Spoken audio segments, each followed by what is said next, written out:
खुली थी खुली रह गई है। दृष्टि से सृष्टि बदल कर हमारी, सितारों से दामन सजाए हुए हैं, सजाए हुए हैं। सबसे सुहाने पल है जिंदगी के।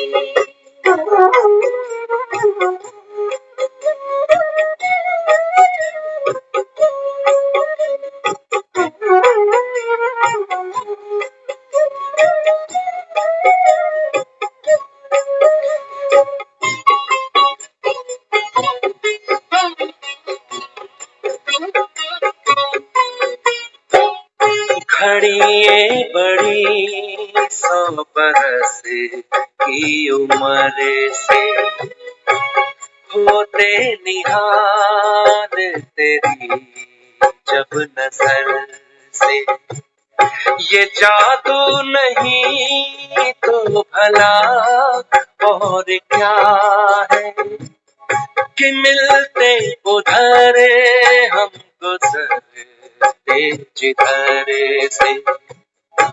हम खो गए हैं नयन में तुम्हारे, जो चित को हमारे चुराए हुए हैं, चुराए हुए हैं। ये सबसे सुहाने पल है जिंदगी के।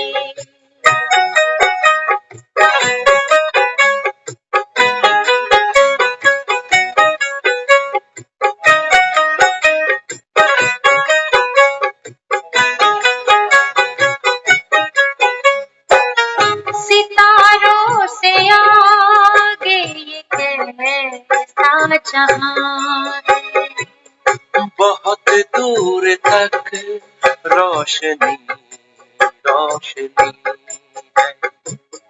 ये परियों की नगरी, फरिश्तों की दुनिया, अनोखी यहाँ चांदनी चांदनी है।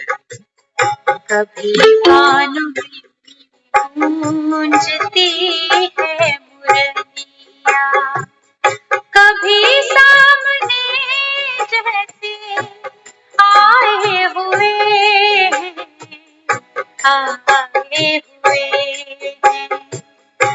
सबसे सुहाने पल है जिंदगी के। मिलन सिंधु में जब समाए हुए हैं, समाए हुए हैं। समाना तो क्या तेरी यादों में भगवन, ये तन मन भी अपना भुलाए हुए हैं, भुलाए हुए हैं। ये सबसे सुहाने पल है जिंदगी के।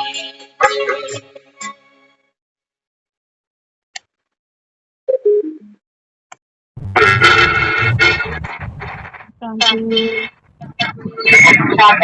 ओम शांति। सभी को ओम शांति। ये सबसे सुहाने पल है जिंदगी के। बाबा कहते हैं देखो तीरथ, और बाबा कहता है तिथि, क्योंकि आज सब बैसाखी मनाई सबने, तो बैसाखी के स्नान की एक अपनी ही वैल्यू है। बाबा कहते हैं बच्चे वास्तव में बात क्या थी, मिलन सिंधु में बाबा कहता है आत्मा समा जाती, ये बाबा कहता है बच्चे स्नान था। लेकिन बाबा कहता है आत्मा क्या और मिलन का सिंधु क्या, बाबा कहता है वो तो कोई जग में जाना ही नहीं। तो दुनिया की भीड़ बाबा कहता है फिर गंगा के घाटों पर जा जाकर स्नान कर रही है। आकर के लोग क्या बताते हैं, कहते हैं इतना तो हमारा जाने में खर्चा नहीं आया जितना पार्किंग पे दे दिया। जितना होटल में दे दिया। खाने को बता रहे कल हरिद्वार में जो पहुंचे, तो कह रहे पूरा हरिद्वार हाउसफुल है, खड़े होके भी रेस्टोरेंट में आप खाना नहीं खा सकते हो, स्पेस नहीं है। कहाँ जाकर, कितने किलोमीटर आगे जाकर उन्होंने खाना खाया।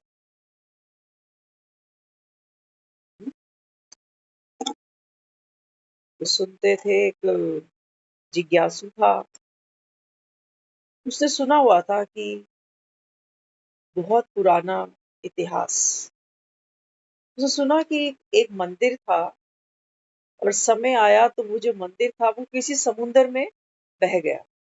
जैसे हम आए दिन यहाँ भूकंप देखते हैं, क्या क्या क्या हो जाता है। तो उसने सुना हुआ था कि एक मंदिर है जो किसी सागर में डूब चुका, लेकिन ऐसा मानते हैं कि आज भी उस सागर के किनारे कोई जाकर खड़ा हो ना, तो उस मंदिर की घंटियों की आवाज आज भी सुन सकता है। जिज्ञासु था, मन में आया कि भाई मैं वो मंदिर की घंटियों की आवाज सुन सकूं, काश। ढूंढता ढूंढता ढूंढता ऐसा सागर उसने खोजा। जब वहां पहुंचा तो वहां उसने देखा कि यहाँ तो सागर के ऊपर लहरें उठती हैं, साहिल से टकराती हैं, बस यही शोरगुल है और तो कुछ भी नहीं है। और लोग कह रहे हैं कि सागर के अंदर एक मंदिर है जो डूब गया था और आज भी उस मंदिर से घंटियों की बजने की आवाजें आती। तो लोग ऐसी कल्पना करते थे, या तो वो सागर का जो पानी है वो हो सकता है जब हिलोरे लेता हो तो मंदिर की घंटियां उस पानी के वेग से बज जाती हैं, या हो सकता है कि मछलियां टकराती हो तो घंटियों की आवाज आती हो। तो चलो जो भी था, उसके मन में था कि मुझे घंटियों की आवाज तो सुननी है।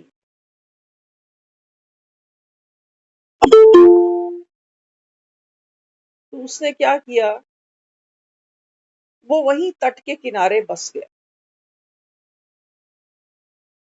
रोज रोज रोज उसी सागर को देखता, वही शोरगुल सुनता लहरों का, और वो भूल ही गया कि इस तट के किनारे वो आया क्यों था। अपना जो उसका लक्ष्य था, इस सागर के अंदर एक मंदिर डूबा हुआ है और उस मंदिर में आज भी घंटियां बजती हैं जिसकी आवाज हम सुन सकते हैं। रोज वही सब देखते देखते देखते उसको ये भूल ही गया कि इसके भीतर कोई मंदिर भी है और जहां से घंटियों की आवाज आती है। वहीं सागर के तट पर खाना पीना सोना, ऐसे उसका जीवन बीत रहा। एक दिन अचानक रात को चारों ओर सन्नाटा था।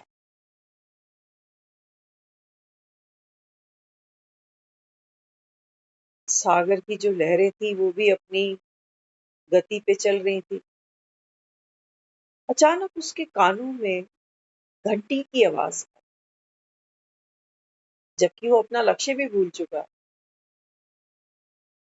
एक बार सुनी, दो बार सुनी, तीन बार सुनी, दंग रह गया। जैसे ही उसने ये घंटियों की आवाज सुनी तो उसकी खुशी का ठिकाना नहीं बचा।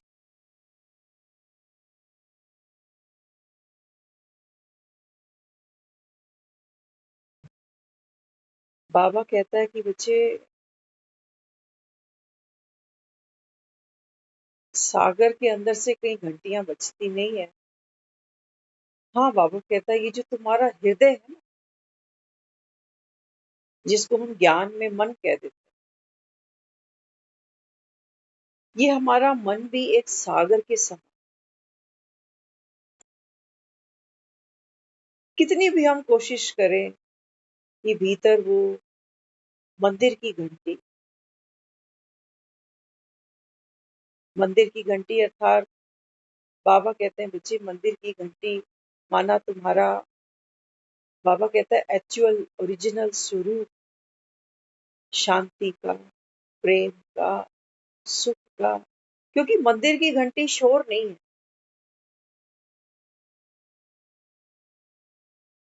मंदिर की घंटी तो सूचक है कि पवित्रता मेरे भीतर।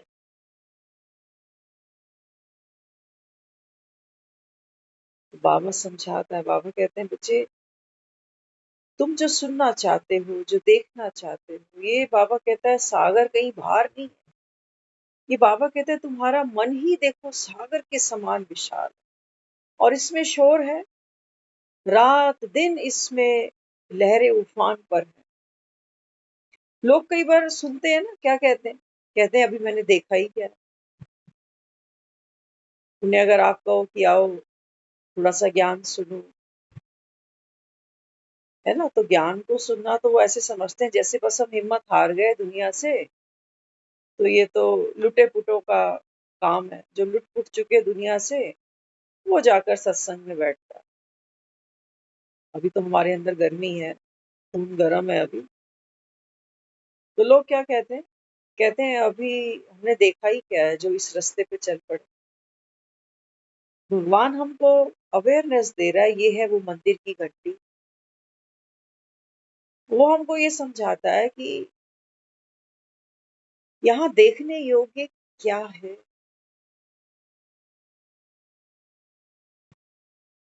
क्या नहीं देख चुके, काफी देख चुके।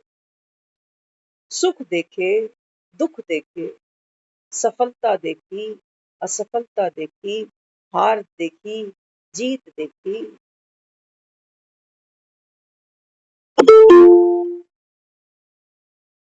आए तो थे सागर को खोजते खोजते कि इसके भीतर जो मंदिर दबा पड़ा है, उसकी घंटी की आवाज सुन सके।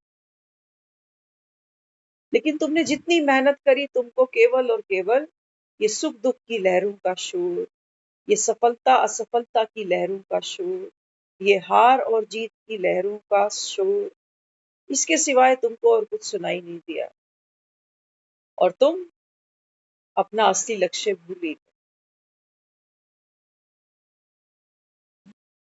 तो बाबा क्या समझाता है? बाबा कहते हैं बच्चे, आज की जो मुरली चली ना, क्या कह रहा है बाबा आज मुरली में? हाँ, बाबा कहते हैं बच्चे तुमको बहुत पुरुषार्थ करना है। ये कहा बाबा ने आज।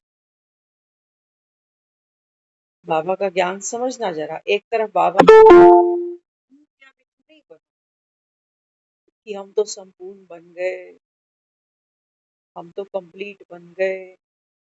बाबा कह रहे नहीं, अभी बहुत पुरुषार्थ है। फिर क्या कह दिया बाबा ने? बाबा ने कहा चाहे कोई स्कूल का बच्चा कितना भी होशियार हो, बाबा कहते हैं बच्चे, लेकिन इम्तिहान तो बाबा कहता है अपने समय पर हो। समझे? इसका अर्थ भी समझाया बाबा।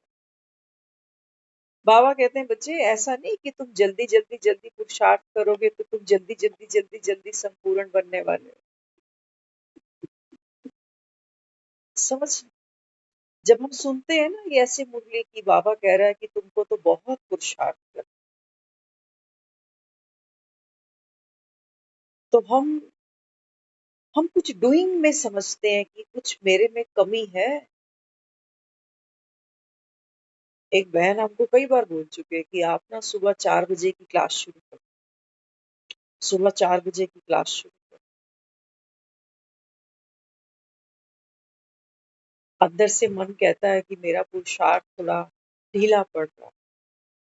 खुद तो 4 बजे उठेंगे नहीं, तो दो चार लोग जब बैठेंगे 4 बजे, तो एक धक्का लगेगा तो स्टार्ट हो जाएगी गाड़ी।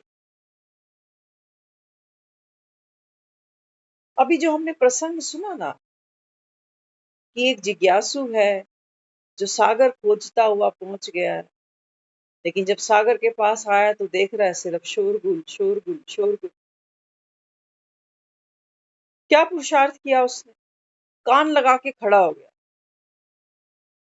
कि जरा कान लगा के खड़ा हो जाता हूँ तो शायद सागर के अंदर से मंदिर की घंटियों की आवाज आने लग जाए। विफल रहा। विफल। पुरुषार्थ तो करा उसने, बहुत दूर से आया था सागर तक खोजता खोजता। मेहनत करी उसने, लेकिन कुछ मिला नहीं उसको। फिर तट पे जाकर बस गया, खाना पीना भूल ही गया कि सागर के अंदर कोई मंदिर भी है, और मंदिर में सुना है कभी कभी घंटियों की आवाजें भी आती हैं। भूल चुका था उसको। एक दिन रात को जब चारों तरफ सन्नाटा था, समझना, चारों तरफ का सन्नाटा हम क्या समझते हैं? हमको लगता है अच्छा रात का टाइम होगा, सागर पर लोगों का आना जाना बंद हो चुका होगा, अब ये अकेला होगा, तो हो सकता है शांति होगी तो उसके कानों में मंदिर की घंटी की आवाज पड़ गई होगी।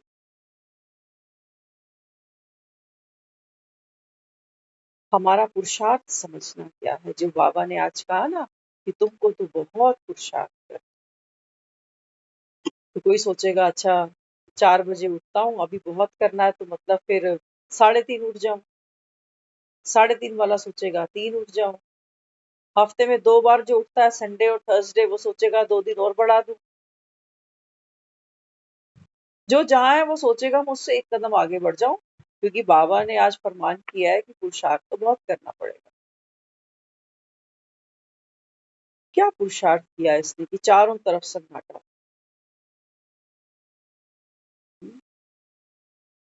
बाबा समझाता है, बाबा कहते हैं बच्चे आपका पुरुषार्थ क्या है? चारों तरफ सन्नाटा। बाबा कहते हैं जब आपका मन आशा निराशा के खेल को, सुख और दुख के खेल को छोड़ देता है, पाने और खोने के खेल को छोड़ देता है।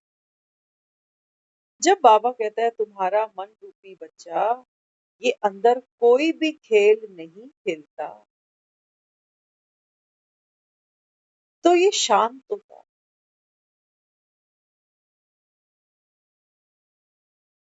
और बाबा कहता है जब ये चारों तरफ का सन्नाटा तुमको घेर लेता है आत्मा को, तो बाबा कहता है फिर भीतर वो परम सुख की, बाबा कहता है शांति की घंटी तुमको सुनाई देगी। ये तुम्हारा पुरुषार्थ। अब ये डूइंग से जुड़ा है या बीइंग से जुड़ा है, वो आप देख लो।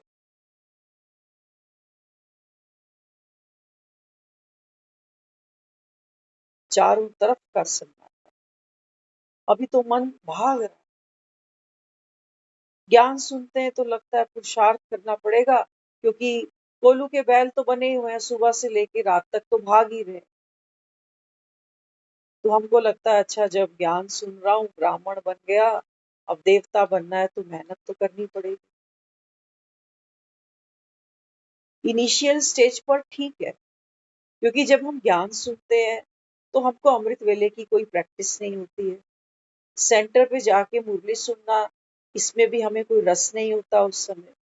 इनिशियल स्टेज पर जब एक बच्चे को चलना सिखाते हैं, साइकिल चलाना सिखाते हैं, तो ठीक है, ये एक पुरुषार्थ का कदम हम सब आगे बढ़ाते हैं। लेकिन बाबा तो हमको क्या सिखा रहा है? बाबा कहते हैं कहीं भक्त बन के नहीं रह जाना, क्योंकि भक्त तो देह से परिश्रम करता है, देह से भक्ति करता है, देह से मंदिर जाता है, देह से वो स्नान तीर्थ करता है।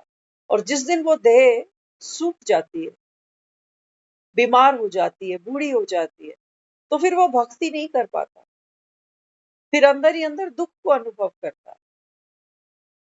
बाबा कहते हैं बच्चे तुम्हारा जो ज्ञान है, बाबा कहता है ये तो देह भान, तो बाबा कहता है इसमें भूलना है।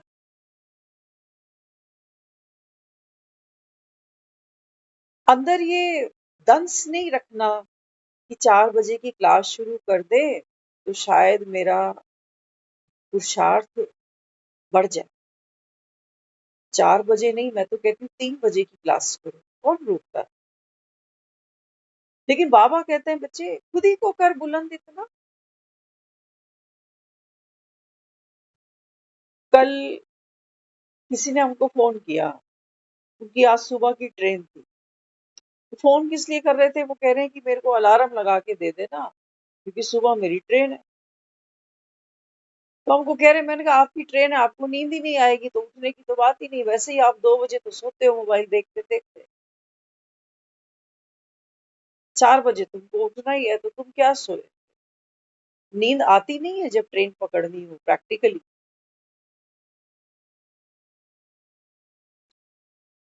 तो जिसने जाना होता है उसकी आंखों में नींद नहीं होती है, उसको पता है ट्रेन मेरा वेट थोड़ी करती रहे, ट्रेन तो अपने समय पे चल पड़े। तो बाबा भी समझाता है, बाबा कहते हैं बच्चे, ज्ञान तो बाबा कहता है ये तुमको कर्म बंधन से छुटकारा था। ज्ञान तो बाबा कहता है बच्चे तुमको, जो बाबा कहता है, जो कहते हो कि हमारे सर पर कर्मों का, विकारों का, पापों का बोझ है, बाबा कहता है वो तो ये बोझ उतारने के लिए था, और तुमने और एक चढ़ा दिया कि मैं तो ये नहीं कर पा रहा, मैं वो नहीं। करो तो अच्छी बात है, बिना करे तो नहीं मिलेगा, है ना। हम ये नहीं कहना चाह रहे हैं कि अगर आप अमृत वेला नहीं करते हो तो नहीं करना, नहीं, समझना बात। एक गुरु थे तो उनसे कई लोगों ने पूछा, कहते हैं आप बार बार कहते हो अनेक अनेक प्रकार की ध्यान की विधियां सीख रखी हैं आपने, कोई 200 प्रकार के ध्यान की विधियां वो सिखाते थे अपने आश्रम। तो कहते थे इतने इतनी वैरायटी है ध्यान की, सब में क्यों जाना किसी को। तो उन्होंने एक लॉजिक की बात बताई, वो कहने लगे, कहते हैं देख मुझे मालूम है ये 200 विधियां अभ्यास करने से भी क्या होगा, ये सिर्फ तुमको थकाएंगी, लेकिन वो थकावट जरूरी है।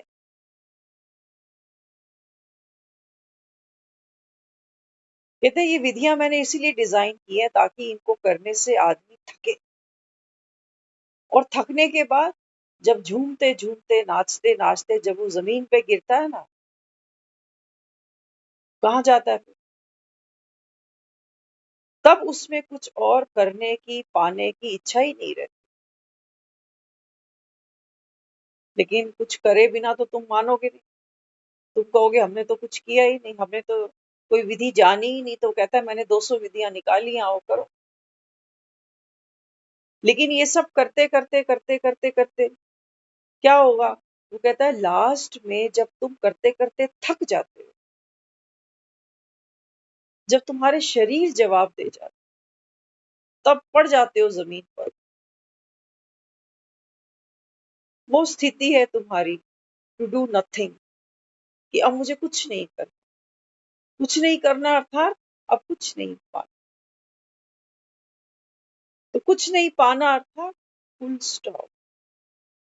वो स्थिति है जिसको बाबा कहता है स्वस्थिति से तुम, बाबा कहता है परिस्थिति पर विजय प्राप्त कर।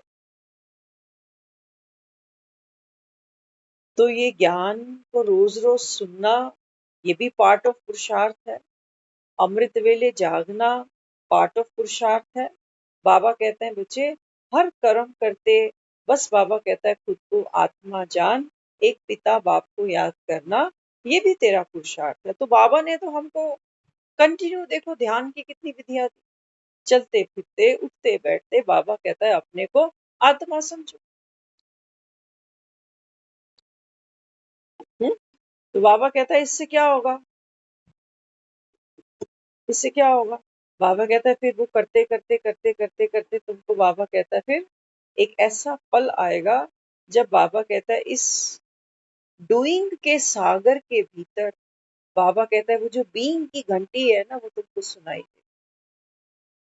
अभी तो डूइंग बहुत कुछ है कि पता नहीं, सुनते हैं कि वो कितनी बार कोई मुरली पढ़ रहा है, कितनी बार कोई जा जाकर इधर उधर सेवाएं कर रहा है, कोई पर्चे बांट रहा है, कोई अमृत वेला 2 बजे कर रहा है, कोई 1:30 बजे कर रहा है। डूइंग तो है, सबकी अपनी अपनी है, सब नंबर कुछ तो करेंगे। आत्मा जब शरीर में है कुछ तो करेगी, या करेगी या नहीं करेगी, दो ही बातें, दो ही रास्ते हैं, या तो इस रास्ते जाओगे या उस रास्ते जाओगे। अच्छा जब नहीं करोगे तो मन अंदर अंदर खाएगा कि मैं तो रेगुलर नहीं हूं ना। तो बाबा तो कह रहा है बहुत पुरुषार्थ करना पड़ेगा, नहीं तो बाबा कहता है बच्चे तुम तो फिर नापास हो जाओगे। एक तो फिर मन माया ये खाएगी, और एक जब उस रास्ते के उस ट्रैक पर हम चलेंगे कि मैं करता तो बहुत हूँ, रेगुलर हूँ, लेकिन मेरी स्थिति बनती नहीं है। मुझे अभी भी कभी कभी इरिटेशन होती है, गुस्सा आता है, कभी कभी हाथ भी उठ जाता है, कभी कभी कुछ गलत खा पी भी लेता हूँ। ये दोनों रास्ते हैं और हम दोनों रास्तों के अनुभवी हैं। नहीं करते तो मर रहे हैं, कर रहे हैं तो मर रहे हैं। प्रैक्टिकल है या नहीं है? बिल्कुल प्रैक्टिकल। तो बाबा यहाँ अपने को समझाता है। बाबा कहते हैं बच्चे इस रास्ते चलो या इस रास्ते चलो। ये रास्ता बाबा कहता है तुम्हारी मंजिल नहीं है। एक एयरपोर्ट पे जब एक प्लेन उड़ता है तो उड़ने से पहले वो क्या करता है? पहियों पर चलता है। तो बाबा कहते हैं बच्चे ये जो तुमको कह रहा हूं कि बाबा कहता है जो तुम्हारी दिनचर्या है वो ऐसी होनी चाहिए। अमृत वेले से बाबा कहता है रात तक पोता मेल निकालो। कहता है ना कितनी डायरेक्शंस बाबा हमको देता है। बाबा कहता है कुछ करते हैं कुछ नहीं करते। कोई इस रास्ते चलता है तो कोई उस रास्ते चलता है। बच्चे नंबर बार है।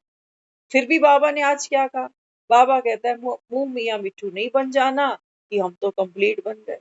अब सोचो कोई इस रास्ते पे चल पड़ा जो सोच रहा अच्छा मैं तो रोज अमृत वेला भी कर रहा हूँ, मुरली भी सुनता हूँ, पोता मेल भी निकालता हूँ, सकाश भी देता हूँ, मैं तो इस रास्ते चल पड़ा।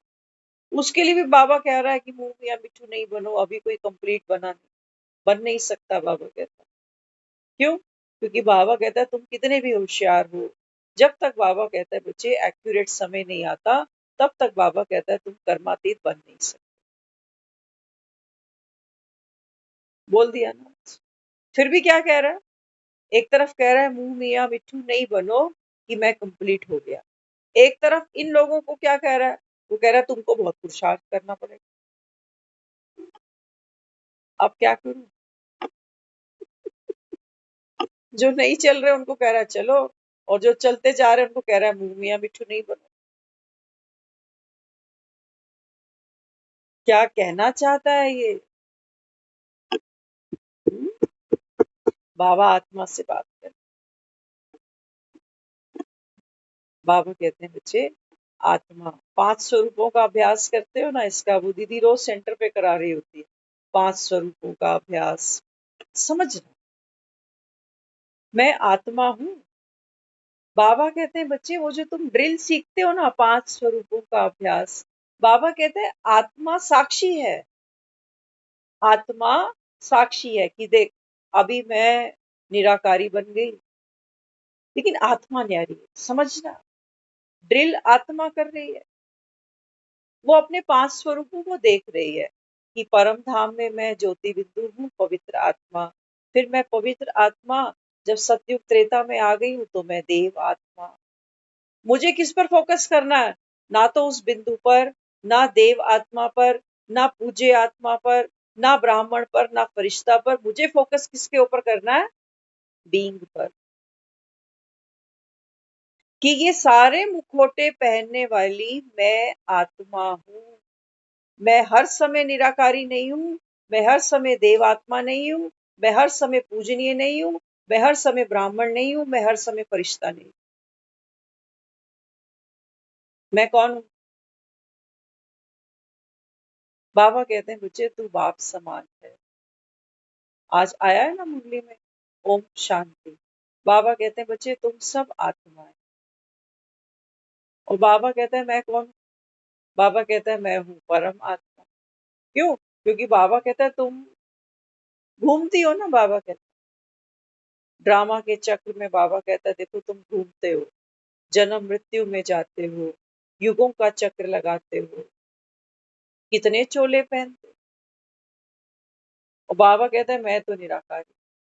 अब बाबा जब मुझ आत्मा से बात करता है तो वो क्या कहता है? जैसे मैं बिंदु ऐसे तू भी बिंदु। ये वो बीइंग से बात कर रहा है, वो डूइंग से बात ही नहीं कर रहा। लेकिन हाँ, क्योंकि आत्मा अभी शरीर में है, हाँ, तो बाबा कहता है तुमको तो कर्म करना है ना, भगवान की श्रीमत पर चलना है। तो बाबा कहता है तुमको बाप को भी प्रत्यक्ष करना है, जाकर बाबा कहता है तुमको दूसरों को बाप का पैगाम भी देना है।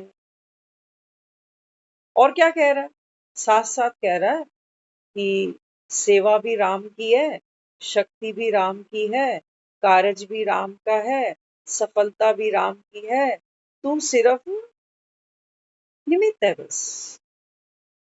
इसका भी नशा नहीं चढ़ा लेना कि हम संगम पर ब्राह्मण बन गए और भगवान ने हमको निमित्त बना लिया, और देखो मेरा पाठ कितना श्रेष्ठ खुला कि भगवान की पालना में हम पल रहे हैं। बाबा कहते हैं बनी बनाई बन रही है बस। इतना डिटैच, इसको हम कह रहे हैं चारों तरफ सन्नाटा होगा तब वो भीतर घंटी की आवाज सुनाई पड़ेगी। अभी तो हम डूइंग में ही घूमे चले जा रहे हैं।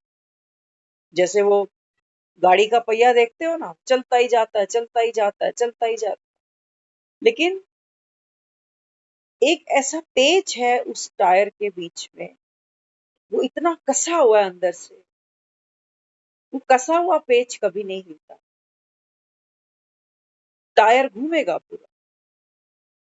हाँ, बाबा कहता है आत्मा जब जब देह को धारण करती है तो बाबा कहता है ये चक्र लगाती है, लेकिन बाबा कहता है तू कौन है? बाबा कहता है तेरी स्थिति वैसी है जैसे वो टायर के बीच का वो जो पेच है ना, अगर वो सोचो पेच नट अगर ढीले पड़ने लग जाए तो टायर निकल के बाहर आ जाए। बाबा कहते हैं तू अपनी स्व की स्थिति देख। आज कहा है बाबा ने? बाबा ने कहा ये जो तेरी देह है ना, तेरा शरीर, बाबा कहता है ये भी स्व नहीं है, ये भी पर है, पराया है। अब लोग कहते हैं, हमें भी आदत है बोलने की, हम भी कहते हैं मेरा सर दर्द है, मेरे हाथ में दर्द है, मेरी कमर में दर्द है, मेरे पाँव में दर्द है। तो बाबा कहते हैं आत्मा क्या करती है फिर? वो मेरे दर्द को, जब वो दर्द को शरीर में आत्मा बैठी है तो फिर कष्ट तो देखती है, भोगना तो भोगती है। लेकिन बाबा कहता है जब तुम मेरा मेरा करते हो ना, तो बाबा कहते हैं फिर प्रकृति जीत नहीं बनते। शरीर को भी मैं समझकर बाबा कहता है तुम दुखी हो रहे हो। नहीं तो अगर पड़ोसी के सर में दर्द हो, पड़ोसी की कमर में दर्द हो, तो इतना विचार चलता है हमारा? नहीं चलता। दूसरा तो कोई बोल भी दे ना सर में दर्द है, तो हम क्या कहते हैं ये हर समय हमेशा ही कोई काम बोलो ना इसके सर में दर्द हो जाए। तो हम तो कई बार ये भी बोल पड़ते हैं कि क्या ये पता नहीं सच है कि झूठ है। बुखार बोले तो थर्मामीटर लगा के चेक भी कर लें, अब सर दर्द तो चेक भी नहीं होता कि है कि नहीं। हम्म? तो क्या कह रहा है बाबा? बाबा कहते हैं बच्चे आप, बाबा कहता है वो शांत स्वरूप आत्मा हो टायर के उस पेच की तरह। जो बाबा कहता है टायर किसी भी स्पीड ब्रेकर पर चढ़ जाए, किसी भी खड्डे में गिर जाए, लेकिन वो जो पेच कसा हुआ है ना, वो कसा ही हुआ है, वो अपनी जगह से कभी नहीं हिलता। बाबा कहता है वो है तू, मैं उससे बात करता हूँ कि तू शांति स्वरूप है, तू शक्ति स्वरूप है। बाबा कहता है अगर वो पेच हिलने, बैलगाड़ियों को देखो ना, पुराने लोग जो बैलगाड़ियां चलाते थे, तो वो जो इतना बड़ा टांगे का जो पहिया होता था, उसके बीच में एक ऐसे वो लोहे का एक एंगल सा फंसा देते थे, देखते थे ना? तो वो एंगल फंसा रहता था तो वो टायर चलता रहता है। अगर वो चलते चलते चलते एंगल निकलने लगा या निकल गया तो टायर खुल के गिर जाता। तो बाबा यहाँ समझाता है, बाबा कहता है ये ड्रामा का चक्र, ये पहिया है, ये तो घूमेगा। और बाबा कहता है रास्ता तो तुम देख रहे हो ना। हाँ, बाबा कहता है सतयुग, त्रेता, द्वापर, कलयुग। बाबा कहता है ये रास्ता था, समय। बाबा कहता है जो तुम आत्माएं क्रॉस करती आई। अभी तो बाबा कहते हैं बच्चे तुम गाड़ियां चला कर रहे हो। इसको बाबा क्यों कलयुग कहता है? क्योंकि बाबा कहता है हर कोई क्या कर रहा है, एक एक सफर तय कर रहा है। सबको पैसा चाहिए, सबको पॉपुलैरिटी चाहिए, हर कोई सेलिब्रिटी बनना चाह रहा है, हर कोई चाह रहा है कि मैं पैसों में खेलूं, नौकर चाकर हो, ऐश हो, हर कोई। बाबा कहते हैं बच्चे डूइंग तो सब करते हो, पहिया तो बाबा कहता है सबका चलता जाता है, लेकिन बाबा कहता है वो बीच में जो बीइंग है ना, वो पेज बाबा कहता है बच्चे गुम हुए पड़े हैं सब। तो कोई टायर किस पे चढ़ा रहा है, कोई किस पे चढ़ा रहा है, कोई कह रहा है तू मेरे रास्ते में आ गया, वो कह रहा है तू मेरे रास्ते में आ गया, वो कह रहा है तुझे गाड़ी चलानी नहीं आती, वो कह रहा है तुझे नहीं आती। कह रहे ना, उसको कह रहे तेरे माँ बाप ने क्या सिखाया, वो उसने कहा तेरे माँ बाप ने क्या सिखाया। मतलब गाड़ियां चलानी नहीं सिखाई। कह रहे पहले जवान ये लड़ाता है, फिर इसने जवाब दे दिया, हो गए एक्सीडेंट। तो बाबा समझाता है, बाबा कहते हैं बच्चे डूइंग में तो सारे ही मास्टर हो। सिर्फ ये नहीं सोचना कि हम संगम पर बैठे हैं तो हम 2:30-3-4 बजे उठ रहे हैं, नहीं, दुनिया बेचारी उठ रही है। जाके देखो, जिन मंदिरों में भक्त जाते हैं वहां की सफाइयां कौन कर रहा है? भगत थोड़ी रोज जाके सफाई करता है, कोई ना कोई कर्मचारी वहां रखे हुए हैं उन्होंने, वो नियम से उठते हैं। दूध वालों को देखो, अखबार वालों को देखो, ब्रेड वालों को देखो, सड़क पे जो झाड़ू लगाने निकलते हैं इनको देखो। हर आत्मा ड्रामा के बंधन में बंधी पड़ी है, चाहे कुछ नहीं भी कर रही, खटिया पे भी लेटी पड़ी है ना अगर, तो भी बंधी पड़ी है वो, उसका नूंद है ऐसा ही पार्ट। अभी हम थोड़ी देर पहले बैठे थे तो चर्चा चली, क्योंकि बाबा कहता है देखो यहाँ भक्त अपने आप को ज्ञानी मानता है, हर कोई, और ज्ञान जल्दी कोई सुनना भी नहीं चाहता। क्यों? क्योंकि जो पुराना लिखा पढ़ा है उस सब पे तो वो कांटा डालता है कि ये सब गलत है, और वो सब गलत है तो बंदे को लगता है अच्छा मैं गलत हो गया। हमने जो इतना जीवन किया, जो मंदिरों में तप किया, पाठ किया, दान किया, अच्छा तुम कह रहे हो वो सब बेकार हो गया, तेरा दिमाग खराब हो गया। तो ज्ञान को सुनना, सुन करके समझना, समझ करके उसको फिर जीवन में धारण कर। पहले तो कोई सुनने को भी तैयार नहीं। अभी थोड़ी देर पहले हम बैठे थे तो थोड़ी सी चर्चा चली, कहने लगे, कहते हैं कि अच्छी सोच है। हम उनको देखते थे, आज की बात नहीं है, जब हम भक्ति के पार्ट में भी थे तब भी उनको देखते थे, कहते थे ये बंदा अजीब है, नवरात्रि आती है तब इसको कोई मतलब नहीं, कोई भी फेस्टिवल आ जाए, कोई भी त्योहार आ जाए, कुछ भी आ जाए, इस बंदे की रूटीन में कोई बदलाव नहीं, वही नियम से अपना नहाना धोना नाश्ता करना। ये चीज हम उनकी तब से ऑब्जर्व करते आ रहे हैं, और तब क्योंकि भक्ति के पार्ट में तो हमें लगता था कि ये तो भक्ति करता ही नहीं है। टॉर्चर कर करके किसी ने उनको थोड़ी सी वो एक आरती बोल लेते हैं सुबह, टॉर्चर कर करके किसी ने याद करवा दी थी, क्या है वो शिव, कोई शिव चालीसा या कुछ ऐसे वो रोज बोलते हैं। अच्छा, तो चर्चा चली उनके साथ में, कहने लगे कि देखो भक्ति तो आदमी करता है, किस लिए उन्होंने बोला डर से करता है, मेरे अंदर तो कोई डर नहीं।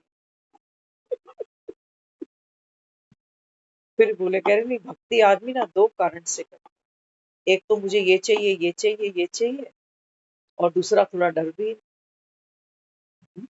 तो उन्होंने एक छोटा सा प्रसंग शेयर किया, कहने लगे, कहते हैं कि एक बार एक भगत था, वो रोज, रियल बताया उन्होंने शायद, वो कह रहे हैं कि मैं तब 6 साल का था, और कहते हैं हम तब रोहतक में रहते थे, कहते तो हमारे यहाँ कोई थे, उनका नाम भी लिया उन्होंने, लाला जी या कुछ करके ऐसे। कहते तो मैं सोचो, मैं 6 साल का जब था उस जमाने में वो हर मंगलवार को बूंदी और बर्फी मिक्स करके बांटता था। तो कहने लगे हर मंगलवार जब वो बांटता था, तो जब कई लोग उससे लेते थे ना, तो कई उसको कहते थे कि भी मेरे को बर्फी तो आई नहीं, बूंदी तो आ गई, बर्फी नहीं आई, तो वो बर्फी भी निकाल निकाल के देता था सब। तो कहते देखो भक्ति तो लोग कर रहे हैं, क्यों? क्योंकि कुछ ना कुछ उनको चाहिए। तो बताने लगे, कहते हैं एक बार सुनते थे हम भी कि एक हनुमान का भगत था, तो वो रोज नियम से जाता था, जो भी श्रद्धा थी उसकी वो करता चढ़ाता था मंदिर में। तो कई दिन से नाराजगी चल रही थी, कहने लगा कि तू तो सबको देता है, तो मुझे कुछ पैसों की मदद तो कर। तो बता रहे, कह रहे हैं उसको 50,000 रुपए चाहिए। तो रोज अपनी माँ पर अर्जी लगाए कि भाई मेरे लिए कुछ कर, मेरे लिए कुछ कर, मेरे लिए कुछ कर। तो कहते हैं मंदिर में एक सेठ आया, सेठ का कोई नुकसान हो गया होगा। सेठ का नुकसान हुआ तो उसने क्या किया, कहते हैं वो हाथ उठाया अपना और हनुमान के ऐसे थप्पड़ मारा। यार जब थप्पड़ मारा ना तो अब उसका हाथ अलग ना हो, चिपक गया हाथ एकदम। तो फिर माफी मांगने लगा, कह रहे अरे ये क्या कर दिया, मैं तो प्रेमवश दुखी हो रहा था कि भाई गुस्सा कहाँ निकालूं, इतना बड़ा मेरा जो नुकसान हो गया। तो उसको फिर आवाज आई हनुमान की, वो कहने लगा कि देख तू आके मुझ पे अपनी फ्रस्ट्रेशन निकाल रहा है, थप्पड़ मार रहा है मुझे। तो कह रहा आप पहले मेरा हाथ तो छोड़ो। बोला नहीं, हाथ तेरा अभी नहीं छोड़ूंगा, पहले मेरी बात सुन पूरी। कहते हैं देख वो जो सामने बैठा है ना उधर, उसको 50,000 रुपए चाहिए। अब हमारे पास कोई नोट छापने की मशीन तो है नहीं। कौन कह रहा? हनुमान कह रहा। ये देख हमारे पास कोई नोट छापने की मशीन तो है नहीं कि एक भगत मांगेगा तो उसको निकाल के दे दूंगा। ये नोट तो नीचे तुम ही खेल रहे हो, मेरा इन नोटों से क्या वास्ता। कहने लगे मैं तेरा हाथ तब छोड़ूंगा जब तू उसको 50,000 रुपए दे। अब ये सोचे कि भाई एक तो नुकसान पहले ही हो गया, फिर ये 50,000 की और चट्टी भुगतनी पड़ेगी। तो ये जो व्यापारी था ना, इसके बच्चे इसको खोजते खोजते मंदिर तक आ गए।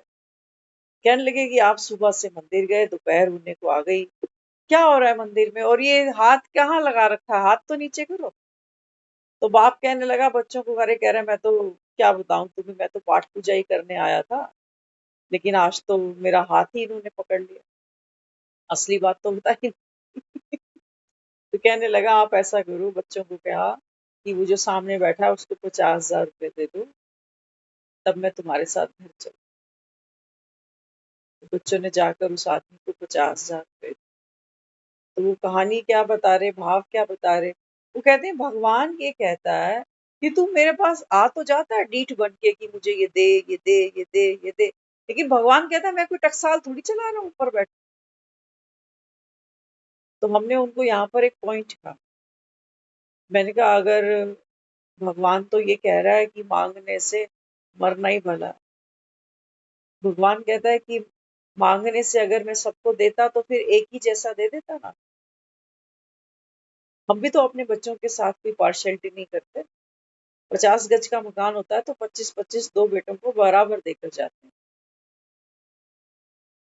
लेकिन ज्ञान को इतनी जल्दी कोई एक्सेप्ट करता नहीं, क्योंकि वो सबसे पहले तो देह का भान है।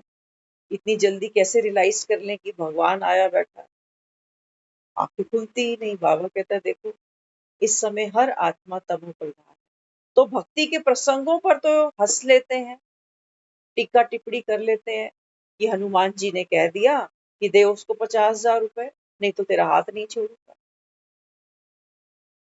यहाँ तो भरोसा कर लेता है भगत कि हनुमान जी ने ऐसा किया करवाया होगा जो, क्योंकि भक्तों के तो फिर रक्षक है ना स्वयं प्रभु।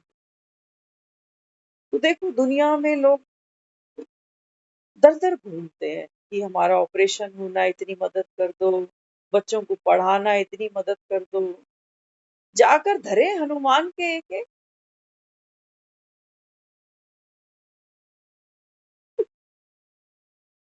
ऐसे बात नहीं है। अरे किसी को अगर कोई मुझे थप्पड़ मार दे और बोले कि दे 50 रुपए, हम तो जो पहना है वो भी उतार ले उसका, तेरी हिम्मत कैसे पड़ी। और प्यार से, है ना, कोई नहीं मांगता ना, हम सब देखो एक बात बहुत प्यार से एक दूसरे को कहते हैं बिन मांगे मोती मिले, मांगे मिले ना भी। जो जो संबंधी डौरी मांगता है, दहेज मांगता है, डिमांड करता है, हम सोचते हैं मेरी बेटी यहाँ दुखी रहे। और जो नहीं मांगता वहां बार बार देने का मन करता है। तो हम भक्ति किस लिए कर रहे थे, डर से कर रहे थे या स्वार्थ से कर रहे थे। ज्ञान में आए, बाबा ने ये दोनों हमारे जो रोग थे, बीमारियां थी, डर और स्वार्थ, खत्म कर दिया। अब सोचो, अब देखना, ये जो आज सुन रहे हैं ना, बाबा जो कह रहा है तुमको बहुत पुरुषार्थ करना, तो पुरुषार्थ कौन करेगा? सुन लेना, कौन करेगा पुरुषार्थ? भागने वाला, भगाने वाला, रीस वाला, वो करेगा जिसको चाहिए। सतयुग में पहला जन्म चाहिए, चाहिए। बाबा कहते हैं अगर तुमको चाहिए, तो बाबा कहता है फिर तुम सुख और शांति से कोसों दूर हो।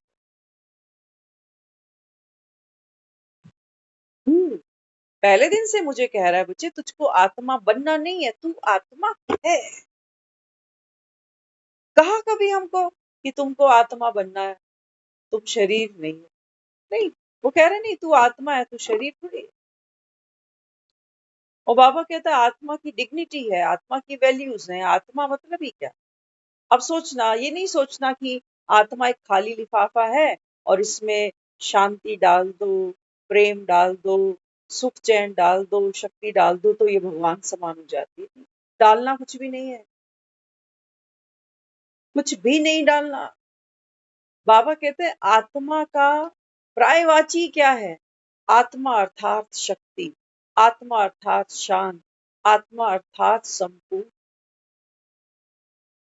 स्वयं में बाबा।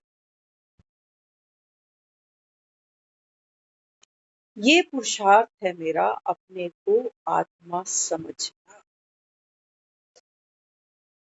और थोड़ा और गहराई में समझते हैं, हो सकता है कोई अंडरस्टैंड नहीं भी कर पाए, क्योंकि बहुत बार हम ये सब सुनते ही आ रहे हैं।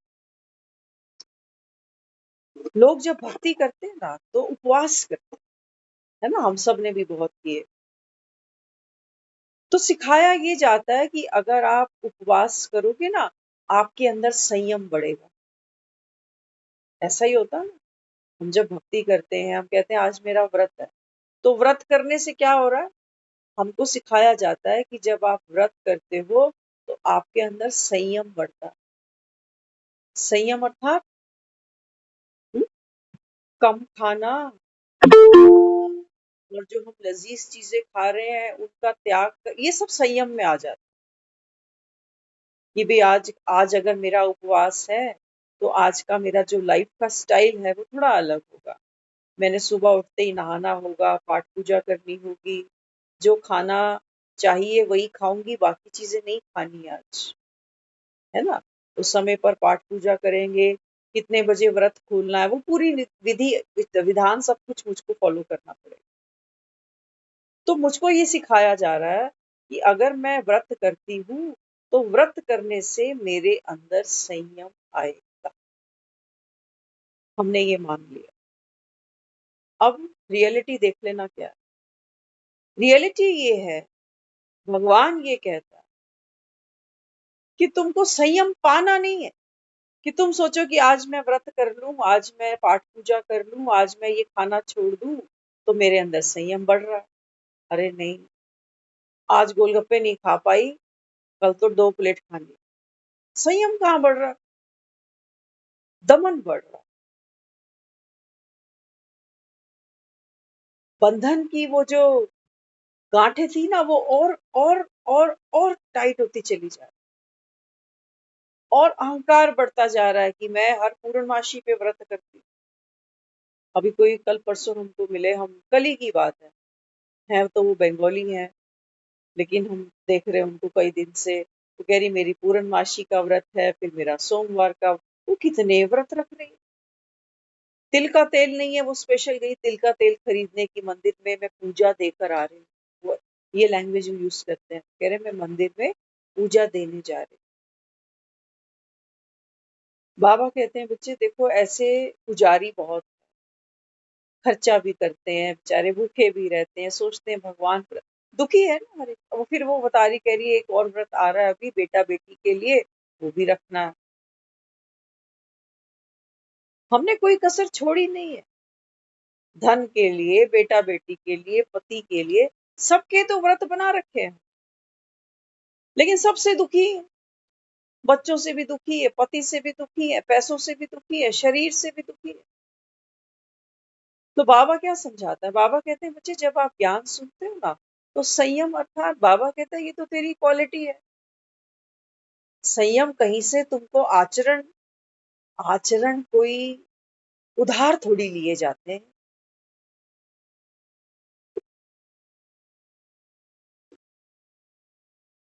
भक्ति में तो हमको आदर्श फॉलो करने पड़ते हैं, आचरण अपनाने पड़ते हैं। बाबा कहते हैं बच्चे ये आचरण कोई तेरा रियल स्वरूप तो नहीं है।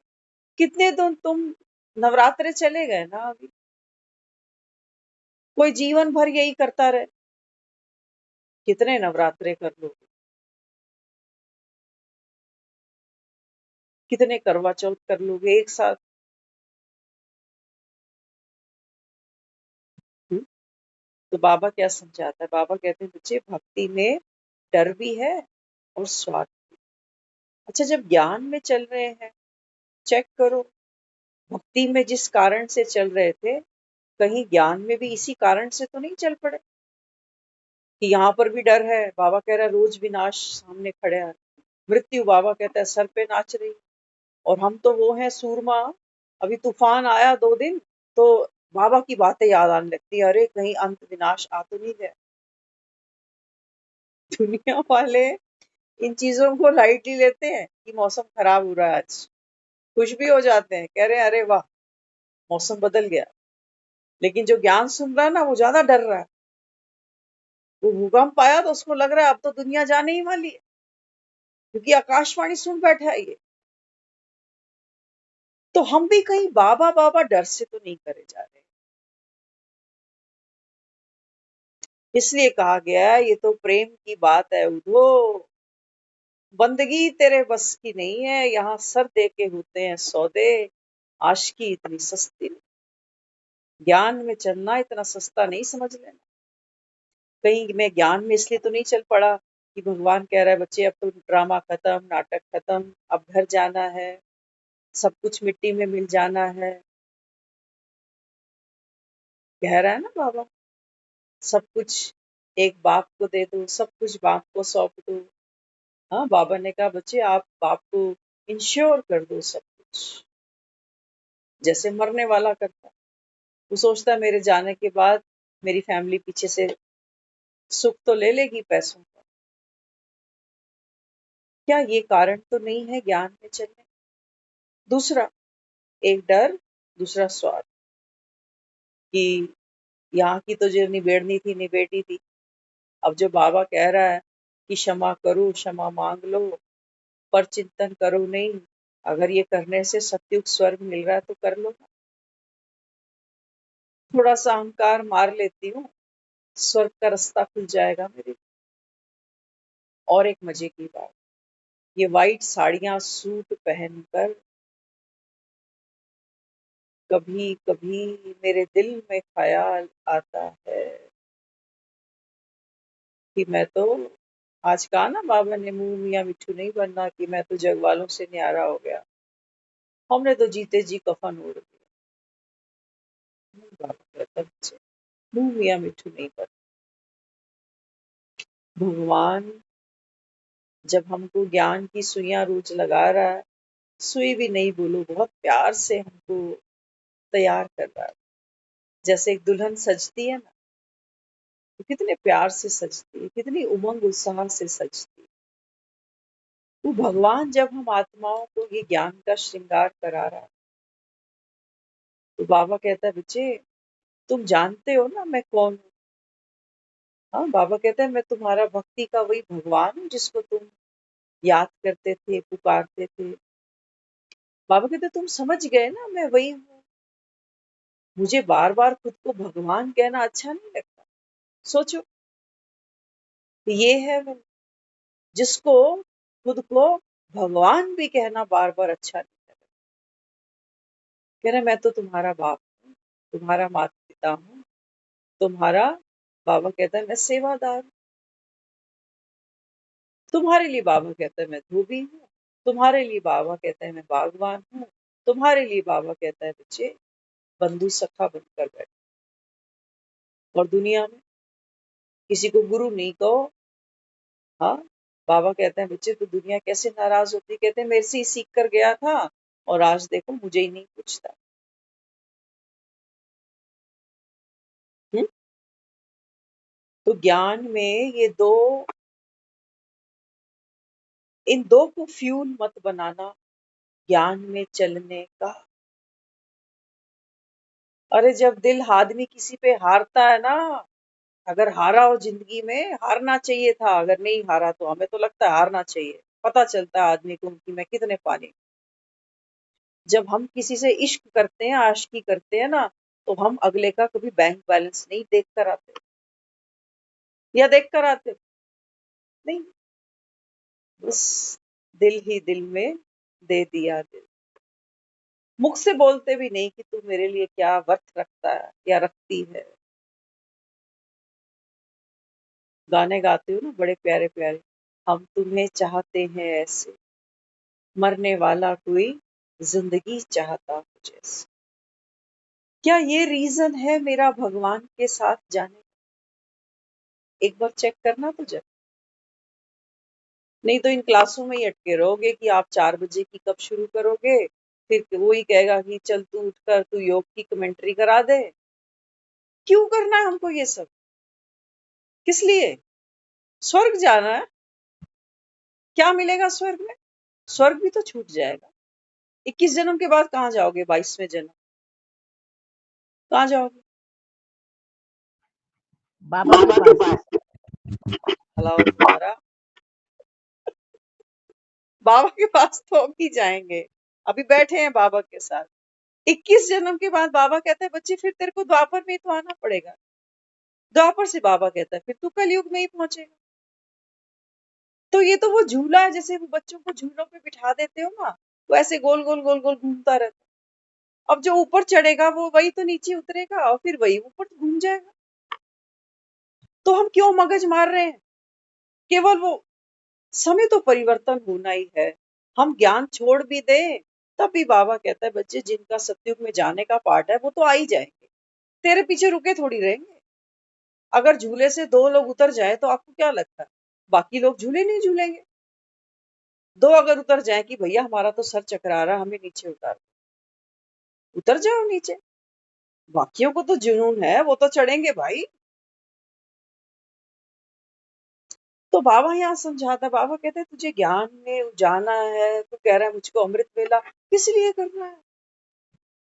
कि किसी ने तुमको, जैसे वो भक्ति में दे दिया ना, किसी ने भक्ति में नियम डाल दिए कि देखो अगर माता के नवरात्रे करने हैं ना, तो सुबह सुबह उठो, पहले मंदिर में धूप बत्ती करो, स्नान करो, माँ की जोत जगाओ, मंदिर में नारियल चढ़ाओ, फिर आज के दिन आटा ये सब चीजें नहीं खानी है, जो जो खाना है वो ले आओ पहले से, चिप्स के थैले ये वो सब, और फिर शाम को कीर्तन पाठ पूजा करो। 9 दिन बाद फिर माता की कंजके घर में बुलाओ और फिर माता रानी प्रसन्न। तो किसी ने हमको ये पूरे के पूरे लिख कर दे दिए भक्ति में और हम करते चले जा रहे हैं। कोई नहीं पूछता कि अष्टमी के दिन हलवा पूरी क्यों बनानी है भाई, छोले भटूरे क्यों नहीं बना सकते? डर है कि हलवा पूरी नहीं बनाई तो फिर मैया प्रसन्न ही नहीं होने वाली। हमें तो मैया को प्रसन्न करना। सच कह रहे हैं आपको, आज हम जहाँ खड़े हैं हम भी पूड़ियां बनाते हैं, ऐसी बात नहीं, लेकिन हम ये रियलाइज करते हैं, आप करते हो कि नहीं? मेरे घर में 15 बच्चे आते हैं, 20 बच्चे आते हैं, 25 बच्चे आते हैं, उनकी 2-2 पूड़ियां लगा लेना, 25 बच्चों की 50 पूड़ियां। कैलकुलेशन बता रहे हैं आपको, वो 50 की 50 पूड़ियां डस्टबिन में जाएंगी। छोटे छोटे बच्चे बुलाते हैं सुबह सुबह, कोई वो छोटा छोटा बच्चा पूरी नहीं खाता, आजकल लोग उनको पकड़ा देते हैं, वो कुरकुरे, वो चिप्स, फिर वो नोट पानी, वो उनकी डाइट है, अच्छी लगती है उनको वो सब चीजें। ये हलवा पूरी तो बेचारे उनकी माँ ही पूरा जीवन कह कह के थक गई कि रोटी खा ये खा, वो नहीं खाते बच्चे। मैं खुद देखती हूँ मेरे घर में वो जो सामान सारा बच्चे इकट्ठे करते हैं, और भी लोग बताते हैं, एक हमारे हैं वो पहचान में, वो बताते हैं, कहते हैं उनके पास 3 बेटियां, तो छोटे छोटे तीनों बच्चियां, और जब भी वो कंजके आए तो वो बोले कि भाई इतनी सारी पूरियां इकट्ठी हो जाती हैं, कहते ये तो शुक्र है कि हमारे घर के मेन रोड है, तो आसपास में वो रिक्शा पुलर्स है वहाँ पर, जो रिक्शा चलाते हैं, और जो मार्केट के और लोग घर परिवार फैमिली को पहचानते हैं, कहते उनको हम वो देते हैं, वो खुशी से खा लें। नहीं तो हमारी तो यहाँ गायें भी नहीं है। कहाँ जा रहा है ये सब? लोग पेड़ों पे छोड़ रहे हैं, कौवे खा रहे हैं। अभी कुछ दिन पहले हम 2-4 रोटियां थी, तो हम वहाँ पार्क की तरफ ऊपर गए, तो हमने देखा किसी ने 2-3 गायें वहाँ बांध रखी है। तो हमने उन गायों को देखा, तो 2-4 रोटियां जो हाथ में थी वो वहां जाके रख दी, तो गाय ने इमीडिएट खा ली। चलो ये अच्छा लगा कि चलो गायें दोबारा कई सालों बाद देखी। नेक्स्ट डे फिर चक्कर लगा, फिर हाथ में कुछ था, मैंने कहा आज गाय को खिलाएंगे। तो वहां सामने देखा पेड़ पे एक छोटा सा किसी ने वो बना रखा था, और उस पे लिखा था, कृपया इन गायों को रोटी ना डालें, इनको इन्फेक्शन है।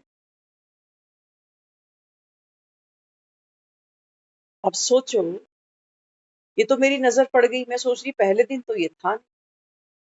अगर होता तो नजर पड़ती इस पे, तो शायद हम नहीं डालते। आज आज ये कौन लगा गया। अच्छा चलो, हमने वहां पर रोटी नहीं छोड़ी क्योंकि इन्फेक्शन है उसको। अब हम ये सोच रहे हैं उसके बारे में, ये तख्ती जो यहाँ पेड़ पे ये टांग कर कोई गया कि इन गायों पे इन्फेक्शन। यहाँ कितनी पब्लिक है, हर कोई मैं देखती हूँ, रोज वहां आते हैं लोग। कोई कबूतरों का दाना लेकर आता है, कोई डॉगीज के लिए दूध लेकर, कितना कुछ लोग लेकर ही आते हैं सबके लिए कुछ ना कुछ, जो जिससे बन पड़ता है। कई बेचारे ऐसे भी हैं जो बुजुर्ग हैं, पढ़ना नहीं जानते, वो तो नहीं पढ़ेंगे तेरा ये कि गायों को इन्फेक्शन, इन्फेक्शन का क्या मतलब, वो दुनिया नहीं, कई लोग नहीं समझ पाएंगे कि इन्फेक्शन है मतलब क्या है। अगर गायें इन्फेक्शन है, बीमार है, तो भैया इसको घर में रख दे, घर में सेवा कर इनकी। यहाँ तो लोग जो भी बचता कुचता है वो सोचते हैं अच्छा है जी, गाय मिल गई, हम पुण्य कमा लेंगे। ऐसे यहाँ वहां बड़ी बड़ी रोटियां सूखी जाती। और हमने जो पहले दिन उस गाय को देखा, बिलीव नहीं करोगे, थोड़ा सा हमें भी ये लगता है कि एकदम गाय के पास तो हम भी नहीं कभी गए। तो वहां दो वो पड़ी थी बास्केट, बड़ी बड़े क्रेट पड़े थे प्लास्टिक के खाली। तो वो गाय बंधी होती है रस्सी से, जैसे ही हमने वहां रोटी छोड़ी ना, तो वो एकदम उछली जोर से कि भाई मेरे मुंह तक ये नहीं आ रहा। तो हमने कोशिश करी उस जो क्रेट था उसको उसके मुख तक करने की, इतने में तो भैया वो गाय ने क्या किया, वो इतना उसके ऊपर दबाव डाला कि वो जो क्रेट था ना वो खड़ा ही हो गया एकदम, और रोटी उसके मुख तक चली गई। अब वो गायों को तो नहीं पता कि हमको इन्फेक्शन है तो हम रोटी ना खाएं, उनको तो बेचारी भूखी हैं, जो आप डालोगे उन्होंने तो मुंह चलाना ही। तो कहने का भाव क्या है कि भक्ति में भी हमने ये जो कर्म कांड किए हैं, कि पूड़ी हलवा हम बना रहे हैं जिनको हम माँ का स्वरूप समझ रहे हैं। बाबा कहते हैं बच्चे, भक्ति में यादगार तो भक्त आज भी करता है, और बहुत भावना से करता है। आज भी इन बच्चों के लोग चरण धुलाते हैं, है ना, इनसे थापड़ा लेते हैं, आशीर्वाद लेते हैं, इनसे ये सोच के कि मैया मेरे घर आई है। क्यों? मैंने उपवास किया है। उपवास किया अर्थात बाबा कहते हैं बच्चे, मतलब समझ लेना, तुम्हारे पेट पे पट्टियां बांधने से माता खुश नहीं हो जाती कोई। तुम खुद दुखी हुए पड़े हो कि कब 9 दिन पूरे हो। तो क्या समझाता है? उपवास से संयम नहीं आ रहा। चेक करना 10वां दिन। मुझे तो लगता है कुछ लोग हैं वो कंजके बिठाते ही शाम को प्याज खरीद के ले आते हैं, कह रहे कल सुबह सुबह स्वाद आना चाहिए सब्जी के अंदर। वो बात नहीं है। कहानियां ये नहीं है कि तुम प्याज लहसुन खा रहे हो कि नहीं खा रहे हो। मुर्दे को जलाते हो ना, हम कई बार बैठकर सोचते हैं इन बातों के बारे में। कुछ है जो हमसे बहुत आगे हैं ज्ञान में, अगर हम ईयर्स की बात करें, तो वो कई बार बताते हैं, कहते हैं हमारा तो इतने साल से ऐसा नियम है, हम तो बाहर का खाते भी नहीं है, किसी और के हाथ का खाते भी नहीं है, चाहे भूख मरना पड़ जाए हमको। नियम, कायदे, उपवास करने से सोच रहे हैं संयम बढ़ा जाए। हम ये सोचते हैं कई बारी, बीमार तो हर कोई पड़ता है। जब हॉस्पिटल जाते हो, जब आपको ब्लड की जरूरत पड़ती है, जब ब्लड बैंक में पहुंचते हो कि हमें इस ब्लड ग्रुप का ब्लड चाहिए, तो वहां पूछते हो क्या ये थैली में जो ब्लड टंगा हुआ है ये नॉन वेजिटेरियन का है या वेजिटेरियन का है? पूछते हो? कोई है ऐसा जो बता दे कि भैया ये सब जो ब्लड हमने इकट्ठा करके इस ब्लड ग्रुप का तेरे को दिया है ये घास फूस खा के बना हुआ है? बाबा कहता है साइंस के भी ऊपर है साइलेंस की पावर। ऊपर बता रहा है वो, ये हद की बता रहा है, वो बेहद की बता रहा है। क्या हुआ? टाइम हो गया? अभी 12 नहीं बजे हैं। हाँ, तो ज्ञान में पवित्रता अर्थात आत्मा तन में बैठी है, भोजन हमारा शुद्ध हो। हाँ, शुद्ध अर्थात ये छोटी छोटी बातें होती हैं, क्या इसके ऊपर हम चर्चा करें। कई लोगों से सुनते हैं, कहते हैं बहुएं हैं वो खाना बनाती हैं रसोई में बिना नहाए धोए चली जाती हैं, तो हमें तो अच्छा नहीं लगता। तो आज की बहू को बोल कि पहले नहा दो फिर चाय दे, वो कहेगी बूढ़ा बुढ़िया तो खुद ही उठ के पी ले भाई। अब सवेरे सवेरे कहाँ 5-6 बजे तेरे लिए उठ कर स्नान करने आए? है ना। एक पवित्रता तो हम ये समझ रहे हैं जिसकी वजह से घरों में झगड़े भी हो। मुझे ऐसा लगता है कि हमें ध्यान नहीं है, लेकिन अगर हम अपने घर को देखें, पुराने लोगों को देखें, तो हमारा ग्रैंडफादर सुबह-सुबह चाहे सर्दी हो, चाहे गर्मी हो, वो नहा कर बैठते थे। और जो घर में हमने और लोगों को देखा, चाची-ताइयों को, इसको, उसको, है ना? तो मुझको ऐसा लगता है कि शायद मैं 1 कप चाय उसके हाथ से तो पी लूँ, अपनी-अपनी पर्सनल बात कर रही हूँ, जो नहाया नहीं है। लेकिन मैं उसके हाथ से चाय नहीं पीऊँ जो खुंदक में उठ कर गया। कि बोझ बन आज हम सुन रहे थे किसी का, कहते हैं पुराने लोग तो जब कोई सुनते थे मेहमान आ रहा है तो खुश हो जाते थे, कह रहे चलो कोई तो आ रहा है, बहुत दिन से कोई आया नहीं। आज का अगर कोई सुन ले कि 2 घंटे के लिए 2 दिन के लिए कोई आ रहा है तो मन में क्या आता है, इसको भी अभी मरना था।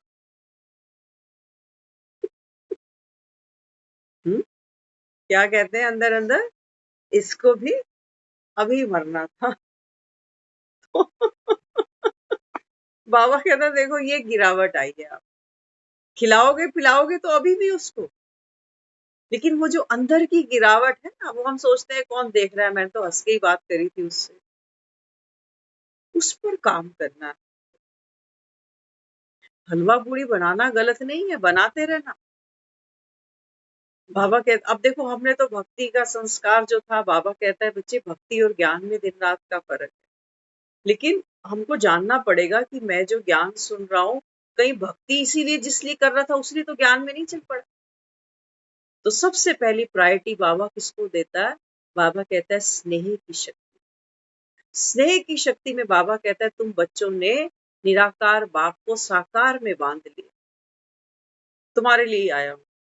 बाबा कहता है स्नेह की शक्ति से देखो, बाबा कहता है बाप तुम्हारे प्यार में बंध गया, और बाबा कहता है स्नेह की शक्ति से तुम आत्माओं में भी वो परिवर्तन का बल आए।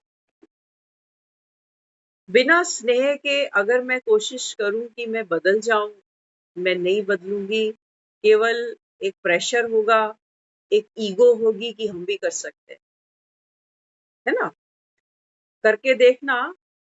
अगर हम हद के जीवन की बात करें तो हमें ऐसी बहुत सी चीजें होती हैं जो हमारे घर परिवार के आसपास के लोग बदलना चाहते हैं, हमारी किसी हैबिट को, हमारी किसी बोलने चालने की आदत को, लेकिन हम नहीं बदलते। और हमारे साथ तो ऐसा बहुत हुआ। अगर हम अपनी पर्सनल बात करें तो अपने साथ तो बहुत हुआ है। बाप का कुर्ता पजामा पहनकर हम बाहर निकल जाते थे, हमको पता था कि ये लूज फिटिंग है। पड़ोस के लोग कह भी देते थे, कहते हैं ये अच्छा थोड़ी लग रहा है। तो हम पता क्या कहते थे, कहते इसके सामने ना अब यही पहन के जाऊंगी बार। ये है हम क्यों किसी के लिए बदल रहे? तेरे अच्छा नहीं लग रहा तू अंदर जा।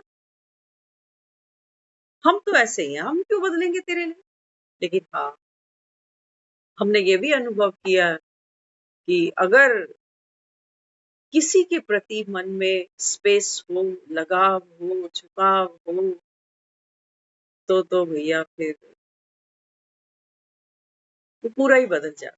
जैसे अब देखो भगवान बदल रहा है ना? अगर हम एक अपनी यात्रा देखें कुछ सालों की, कि मुझे ज्ञान सुनते हुए हो सकता है किसी को 5 साल हुए, किसी को 7 हुए, पूरा तो नहीं लेकिन हाँ, एक जज़्बा है हमारे अंदर कि हमको उसके साथ बैठना तो अच्छा लग रहा है। ये मुरली जो सुन रहे हो, ये किसके साथ बैठे हो? किसके साथ बैठे हो? किसकी वाइब्रेशन है? ये जो सुन रहे हो मुरली किसकी है? किसके महावाक्य? तो बाबा कहते हैं बच्चे जिसके संग बैठोगे उसका रंग तो तुमको चढ़ेगा। मेहंदियाँ लगाते हो ना लड़कियों को, कहते हो ये सुहाग की मेहंदी। माँ को भी मेहंदियाँ चढ़ाते हो मंदिरों में, माँ को श्रृंगार चढ़ाते हो। बाबा कहते हैं बच्चे परमात्म रंग में जो आत्मा रंग जाती, बाबा कहते हैं फिर दुनिया उसके दर्शन करने जाती है ना। तो भगवान के रंग में ऐसे ही रंगा जाता है जैसे हम ये मुरली क्लास सुनते हैं, फिर अपने को आत्मा समझकर उसको जब हम याद करते हैं, तो ऑटोमेटिक वो आत्मा उसके रंग में स्वयं को अनुभव करती है कि मुझ में और उसमें तो कोई फ़र्क ही नहीं। भगवान कभी मरता ही नहीं, तो मैं कैसे मर जाऊँ? हाँ, तो बाबा कहते हैं बच्चे आप जितना-जितना रूहानियत की कल परसों की मुरली थी ना संडे की, बाबा ने क्या कहा था? वैराग्य बाबा कहता है वो चाबी है, जिससे बाबा कहता है तुम्हारे यहाँ स्वर्ग के गेट खुलते हैं, कहीं और नहीं। दुनिया तो सोचती है मरने के बाद स्वर्ग देखेंगे, बाबा कहते हैं नहीं। वैराग्य छोड़, बाबा कहता है अपने जो अंदर तेरे ममत्व है, आसक्ति है, लगाव है देह से, देह के संबंधों से, बाबा कहता है लगाव छोड़, देख स्वर्ग तेरे अंदर आ गया कि नहीं आ गया। एक ही कदम तो दूर हो बस, कोई बहुत दूर थोड़ी पड़ा हुआ है स्वर्ग। बाबा कहते हैं बस पीठ दो तुम, बाबा कहता है देह भान को, और बाबा कहता है तुम्हारे सामने स्वर्ग है। ओम शांति।